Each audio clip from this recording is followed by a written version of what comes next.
جس نے ہر چیز کو بہت اچھی طرح بنایا، یعنی اس کو پیدا کیا اور انسان کی پیدائش کو مٹی سے شروع کیا، پھر اس کی نسل ایک قسم کے خلاصے سے یعنی حقیر پانی سے بنائی، پھر اس کو درست کیا، پھر اس میں اپنی طرف سے روح پھونکی اور تمہارے کان اور آنکھیں اور دل بنائے، مگر تم بہت کم شکر کرتے ہو۔ اور کہنے لگے کہ جب ہم زمین میں ملیا میٹ ہو جائیں گے تو کیا اثر نو پیدا ہوں گے؟ حقیقت یہ ہے کہ یہ لوگ اپنے پروردگار کے سامنے جانے ہی کے قائل نہیں۔ کہہ دو کہ موت کا فرشتہ جو تم پر مقرر کیا گیا ہے تمہاری روحیں قبض کر لیتا ہے،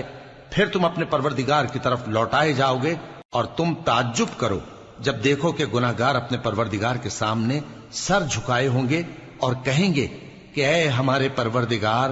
ہم نے دیکھ لیا اور سن لیا، تو ہم کو دنیا میں واپس بھیج دے کہ نیک عمل کریں، بے شک ہم یقین کرنے والے ہیں۔ اور اگر ہم چاہتے تو ہر